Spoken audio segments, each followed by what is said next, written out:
Know, I was doing some thinking about my teenage years, specifically on this channel around 2019, 2020, during a time when I was very happy to be alive.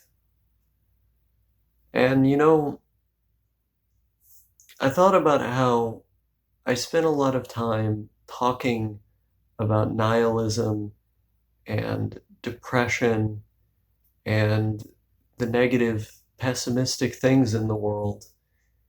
But for as immersed as I was in that philosophy, and there were a lot of authors that I was reading at the time, like Emile Corion, I don't know how to say his name, the antinatalist philosopher, Arthur Schopenhauer, even a good old Nietzsche Chan to some extent, Nietzsche, although not much because a lot of his philosophy sort of disagrees with some of the things that I was on about, but I liked, some of the emotional zest that it had. It was fun to read at the time.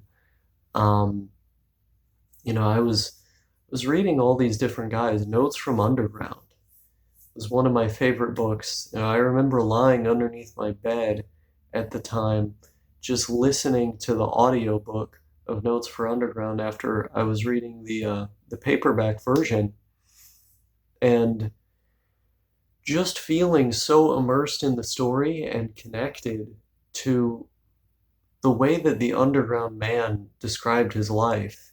And it's interesting, even though Dostoevsky disagreed with the underground man, the whole point of the book was to sort of explore his positions and steelman them, even though, they contradict, uh, Dostoevsky's own philosophy.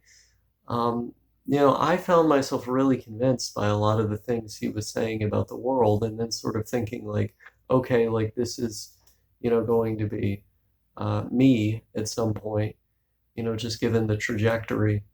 I spent a lot of time, um, reading about hikikomori and neets online, going on image boards and, kind of not even like posting really, but just lurking, reading what everyone was saying about their lives.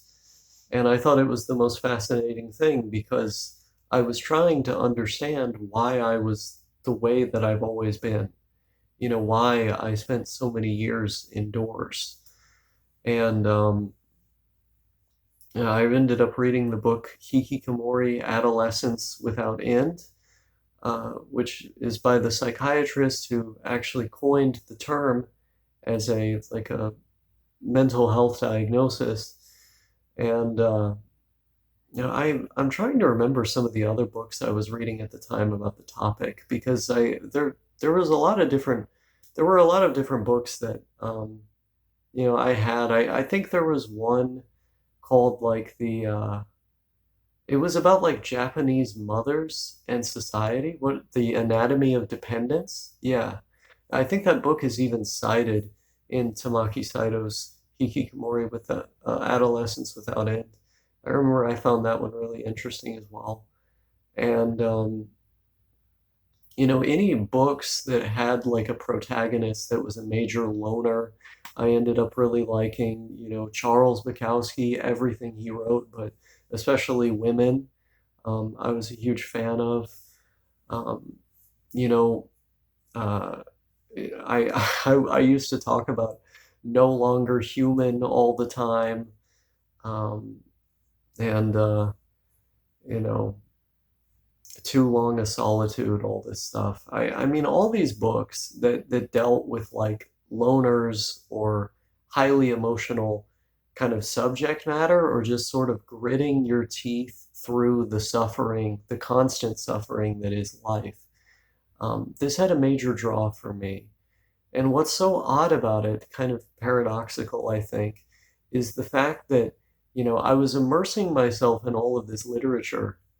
And then at the same time, I was also like oddly like happy and content, right? Because you would think if you're thinking about these depressing subjects all day, and you're a philosophical pessimist, you would probably be pretty pessimistic, no? At least like in terms of how like we have been engineered to see that term.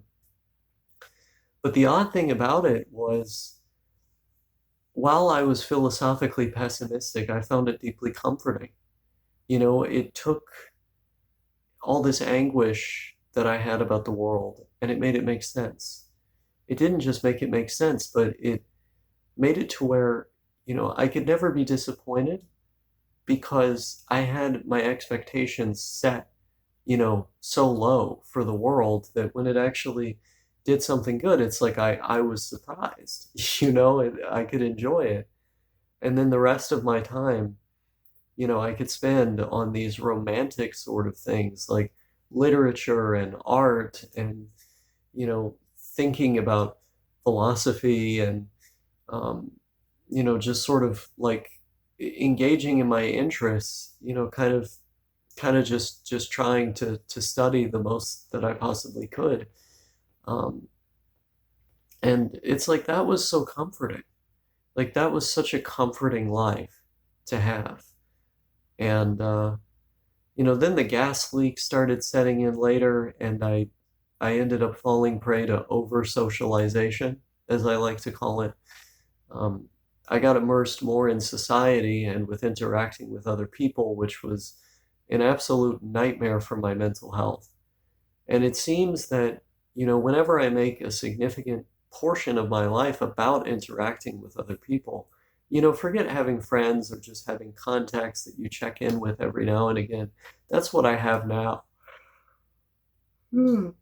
But, you know, I, I ended up really just, you know, getting totally way over my head, with the socializing stuff and sort of forgetting the core of who I am. And I became so miserable and depressed after that, after integrating more into society in that way.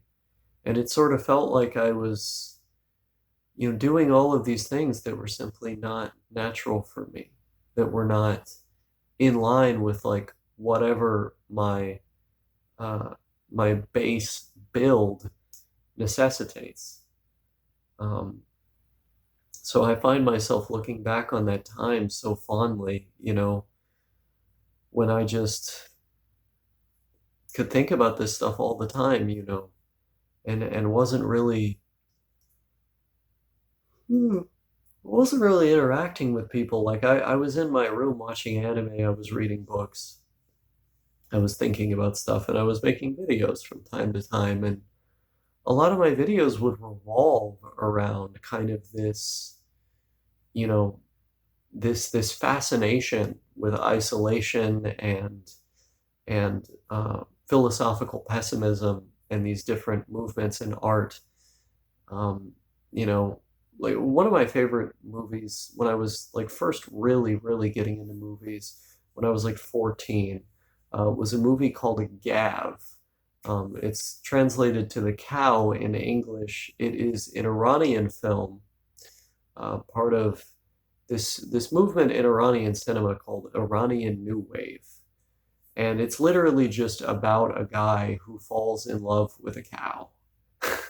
It's a very tragic and sad, but also very mundane movie. I still have my burned copy of it on a DVD somewhere.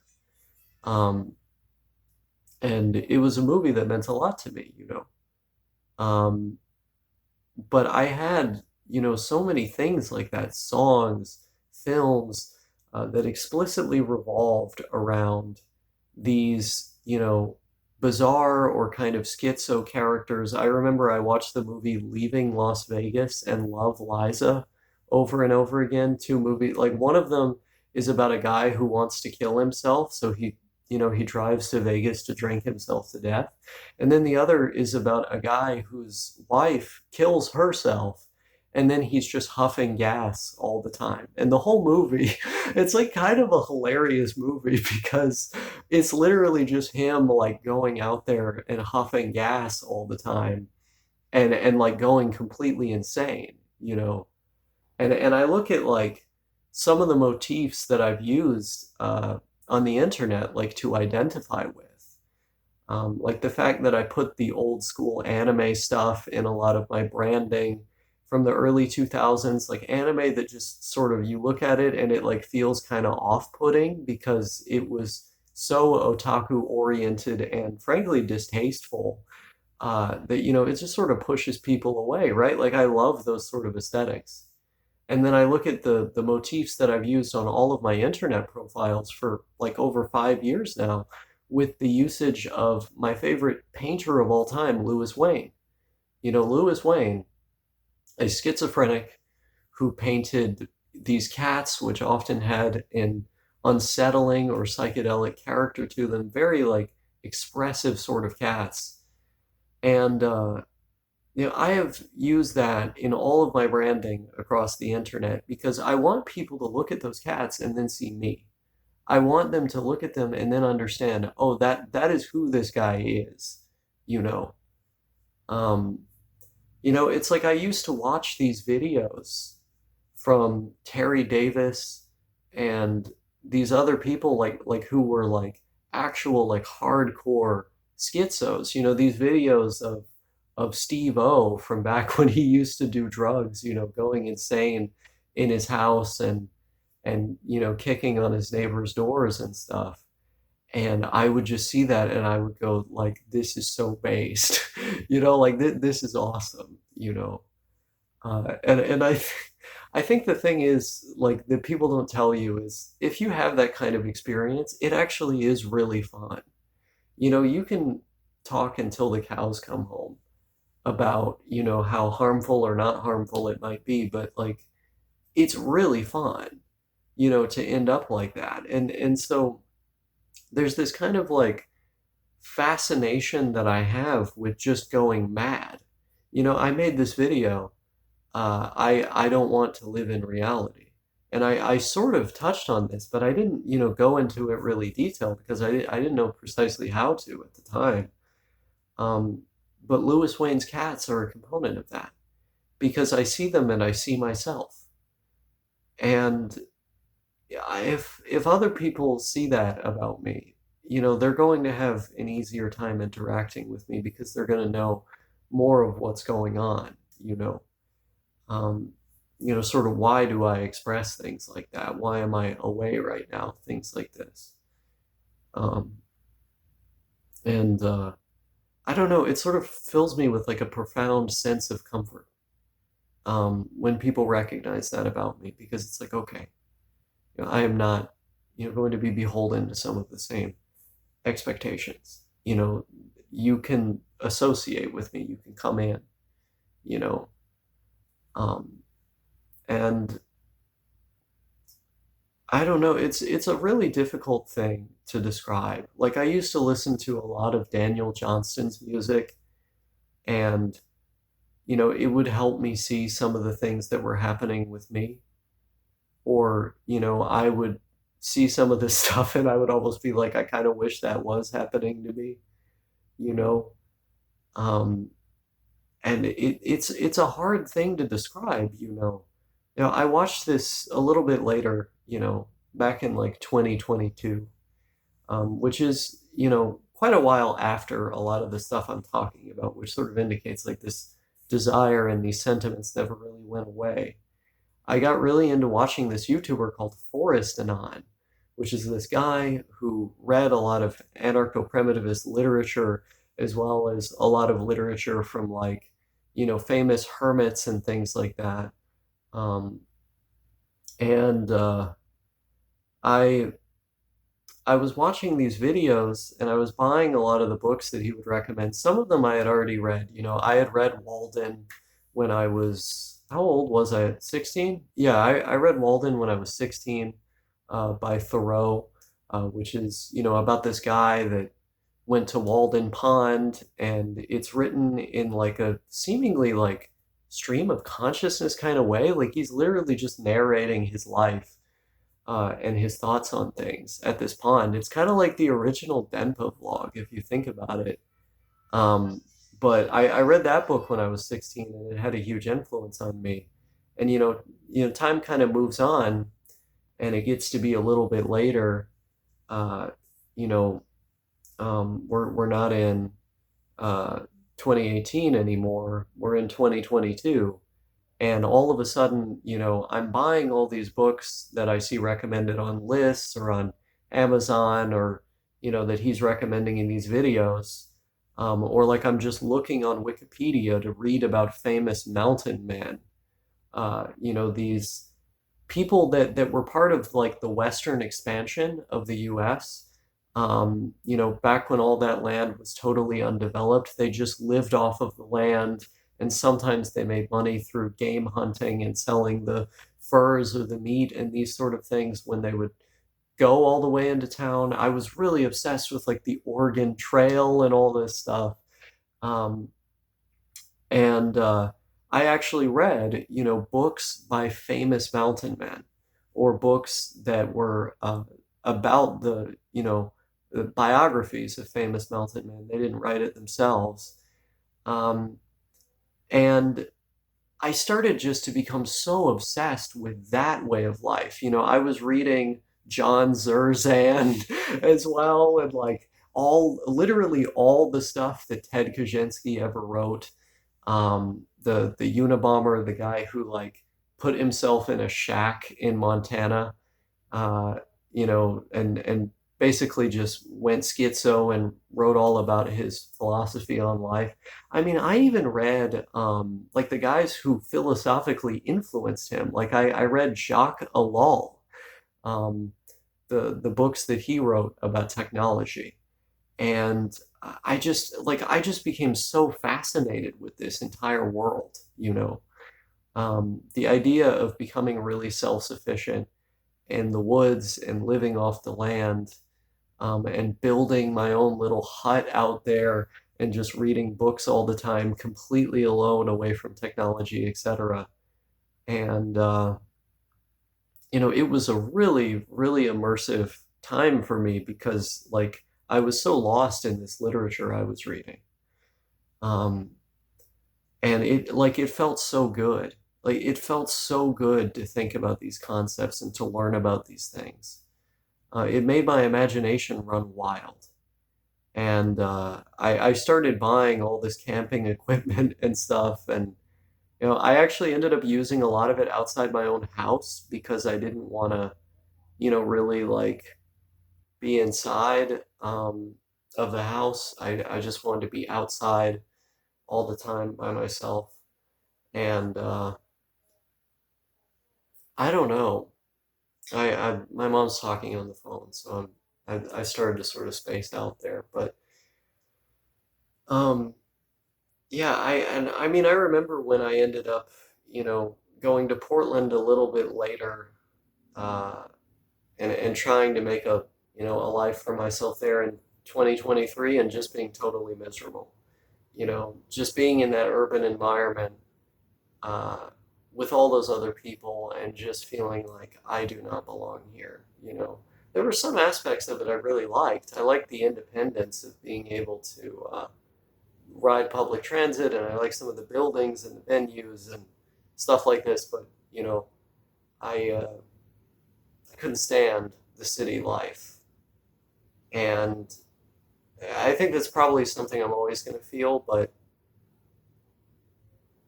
I find myself thinking about this because I'm at an impasse in my life right now. I think I experienced over socialization with relationships and things like this. Really just making too much of my life about that, about the pursuit of love and these different things. And, sort of what I realize is like it's possible to have love and a meaningful, relationship and not make that in your entire life.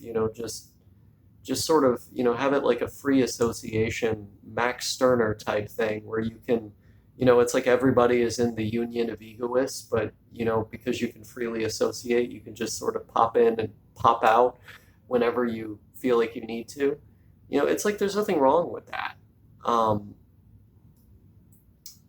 I, I, I think, It's like if I create a dynamic like that for myself, I can very easily be in a situation where I'm reading all these books again. I'm getting to engage with a lot of this stuff that um, I care about and that I want to do. Um, and I feel and see myself doing that even just right now, for example, because it's like I'm in this room all the time. I'm just doing whatever I want. And it's like there's no reason for my mind state and my feelings to be consumed by the existence of other people and their problems and my relation to them. Is if people come and go, and it's like they're actually less likely to go if you take sort of a less serious, servile attitude. Um, Not to say that I've even done that, but it's to sort of illustrate the broader point here. Um, you know, it seems like the best outcome for me is one in which I have people in my life, but they're sort of held at a distance. And otherwise, most of the time I am enjoying, my imagination and my interests and, being in my own head, just, really just playing around in there and seeing what I can come up with.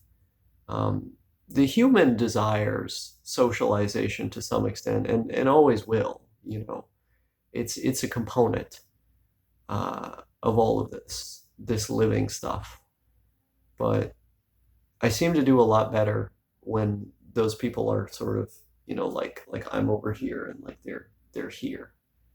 Um, and then sometimes we meet like in the middle, like right here, but most of the time it's just like this. I think that's better for me. Um, I think I'm happier that way. Um, and I don't think there's anything wrong with being that way. I've talked a lot about this on my channel. It's interesting, like often in media, you have these characters, like Shinji Ikari is a great example of this. You have these characters where their entire character arc is them going from being someone who is not very open, doesn't like to talk about these various aspects of themselves, just kind of kept at a distance, and then them moving to a point where they're not keeping everyone at a distance anymore and sort of enlightening themselves by enmeshing themselves in these communities. And it's a motif in stories that has always been difficult for me to understand. And I think it's part of why, I will gravitate so heavily to books like Notes from Underground and the things that Charles Bukowski wrote, because here are stories which reflect the reality for so many different people, for someone like me, where, perhaps there are externalities that come with it, but overall, it's the best lifestyle that they can live. That being one that, you know, keeps people at a distance. Um, I find that so fascinating, and I seem to have mountains of evidence at this point that the other way of life is simply not for me, because every time I have attempted to forge that kind of life, it has ended in miserable failure. It has ended in me feeling so much worse. And that's in contrast to me being happy, content, and really enjoying my life when I'm in this more isolated way. And that's something I've had to reckon with philosophically for such a long time. It's something I've been trying to figure out for so many years now. And exploring this literature and thinking about it to the extent that I have is a component to that. But um, maybe I'll never really know what the cause of this is. Um, I don't know, but I was feeling nostalgic today. I was looking through some of my old videos, and it's like the excitement that I had for all these different interests and for um, the sheer reality of life, uh, it's something that I want to have and express more, you know. And I think I have been, to some extent in these videos because I've been talking about language learning so much in my passion for that, which is obviously a pretty solitary activity. Um, and I've been talking about other things related to modern life and things like this, but it doesn't have quite the same like philosophical angle that I used to take to it back then. And I think it's because I'm not, reading as much of this stuff anymore. And I want to go back to that. I have so many books. Like, I have such a large library of books. It's like, why not go and reread some things? Why not add some more to the collection? Um, I think it can be worthwhile. Um, so that's kind of the world I want to live in. I just I just want to be that guy, that's kind of off in his own zone. And it's why I identify so heavily with like all of this stuff. Hikikomori, Neats, fucking existential movies, fucking um,